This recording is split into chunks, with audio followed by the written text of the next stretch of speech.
All right, we are on to the last second round series that I have yet to cover, and that is Jazz versus Clippers. After a very difficult series versus the Dallas Mavericks, the Clippers are now facing the Jazz, who had a very easy series versus the Memphis Grizzlies. So who will win this series? Let's talk about it.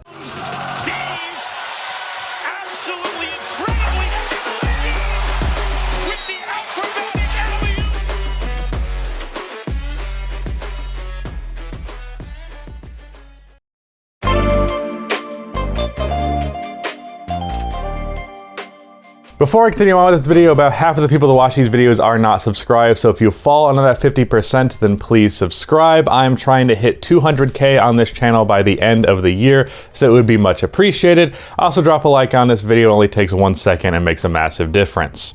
Also, my reaction to game 1 of this series will be out over on my second channel. That channel, I'm trying to hit 100K by the end of the year, so if you could go subscribe over there and see my post-game recaps, things like that, that would also be appreciated. But I've been talking about myself enough. Let's get on with the series. Now, I think the biggest question mark for this series is how do the Utah Jazz defend Kawhi Leonard and Paul George on the perimeter? The Utah Jazz obviously hang their hat on defense, but it's pretty much primarily around the interior presence that Rudy Gobert brings. It's not based on their lockdown perimeter defensive talent. While their perimeter defensive talent is really well disciplined, doesn't make too many mistakes and things like that, they're also not an intimidating perimeter defensive core. Like, no one's really scared as a perimeter player to face this team, but they're also not like free food. It's not going to be barbecue chicken, as it were, to score on these guys, but it's also not intimidating at all. I imagine Royce O'Neal gets the matchup against Kawhi Leonard just simply because he is a guy who is, one, their best perimeter defender, but also, two,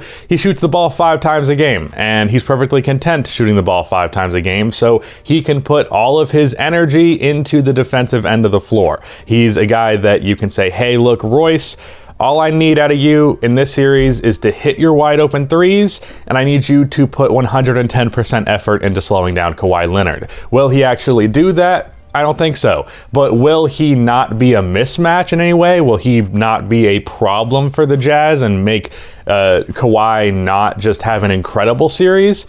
I believe that's pretty fair to assume. Then we have to talk about who defends Paul George. Now, it's worth mentioning that half of the time in the playoffs, Paul George defends himself. So if I'm choosing who I actually put most of my effort into defending, it's obviously going to be Kawhi Leonard. That's why you give him Royce O'Neal as the matchup.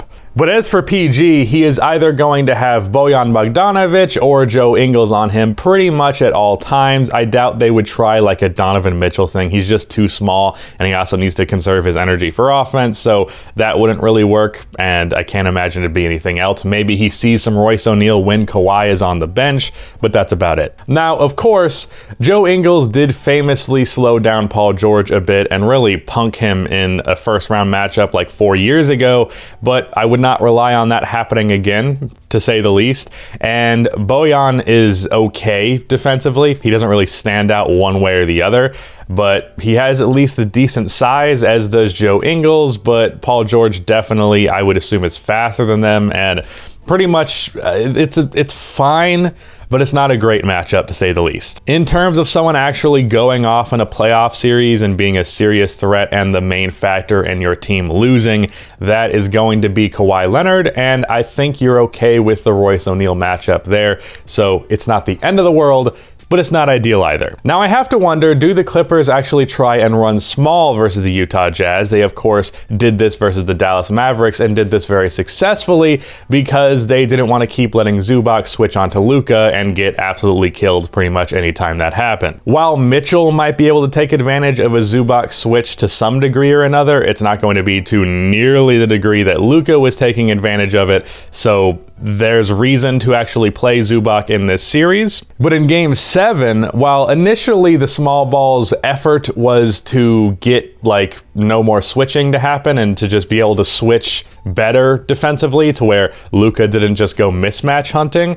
While that was the original goal in that defensive scheme, it became an offensive thing in Game 7 because Marcus Morris went 7 for 9 from 3, and that was because the Mavericks were running Boban out there, and he got many open looks as a result. And that really ended up being the driving factor in why the Mavericks lost Game 7. Boban was just leaving him open, as well as Luka just did not get much help from his teammates offensively. But versus the Utah Jazz, you can employ that same strategy of having Marcus Morris in the corner and hopefully pull Rudy Gobert out of the paint, that or leave a guy who shot 50% from 3 in this regular season open in the corner, and he's going to make that shot most of the time. Now, would the threat of Marcus Morris be enough to actually get the Jazz to pull Rudy Gobert out of the paint or even take him off of the floor for a more mobile defender and a small ball type of thing?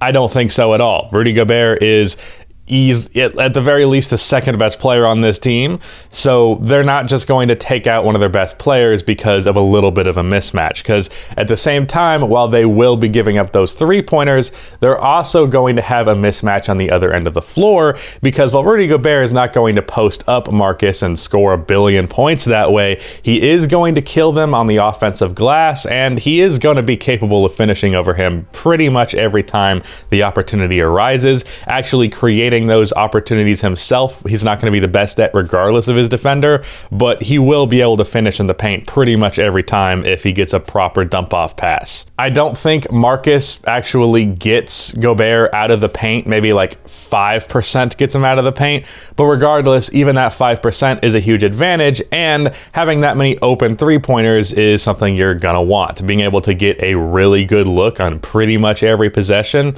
not a bad thing. Utah could try and counteract this with a zone or having one defender kind of stick to two people, but also the Clippers could counteract that by having no other offensive player really near Marcus in the corner, so that a defender would have to just bring a late contest.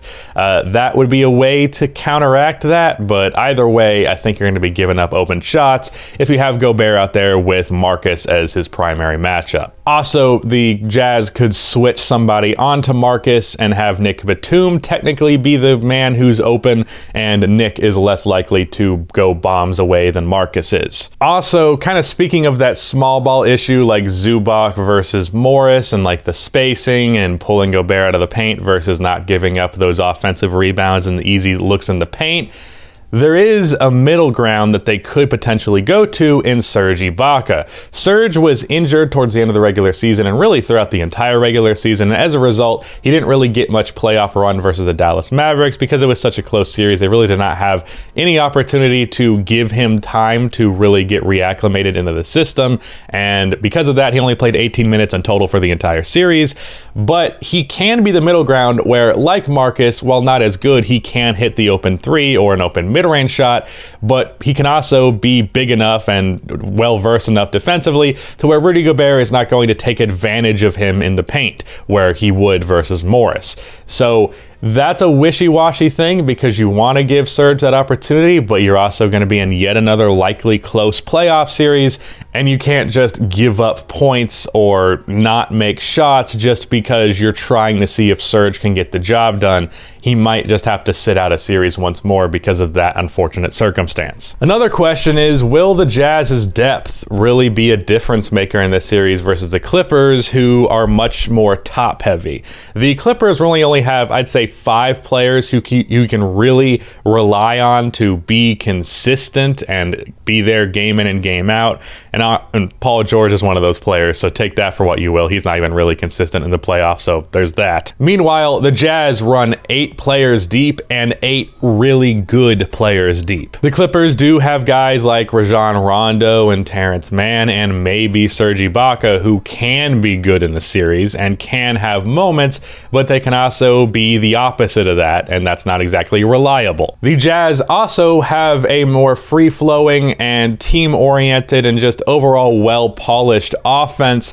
Meanwhile, the Clippers are really ISO-heavy and individual-based in their offense. They rely a lot more on difficult shot making. They're not going to get a lot of very easy looks. Really, it's probably just going to be Marcus Morris in the corner is the only easy offense that they do get, but you can't rely on that for every possession of the game, and this team does rely heavily on difficult shot making. Luckily, in this case versus the Dallas Mavericks, they also relied on difficult shot making.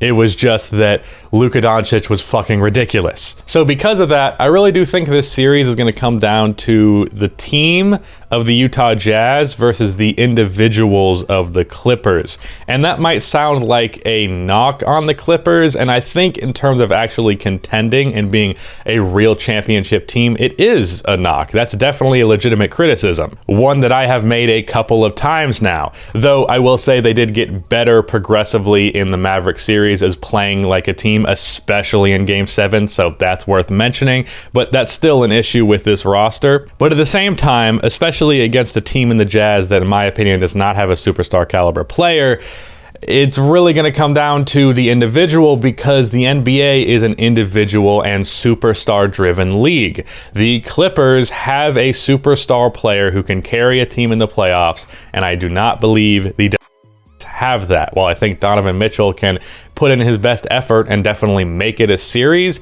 I don't think he can win a series versus the Clippers with his individual play.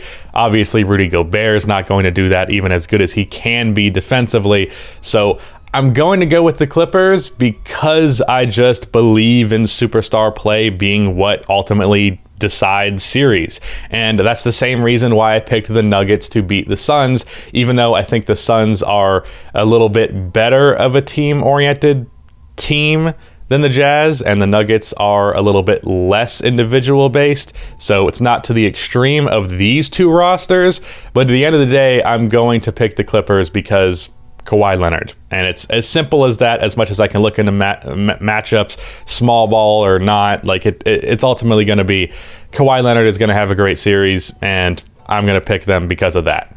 That being said, wouldn't be shocked if Utah won, just because I didn't believe in the Clippers after they went down 0-2. Like, I thought they were done. So I don't really know entirely how much to rely on the Clippers after what they did in round one. I don't know what to expect from them really, but hopefully they do well.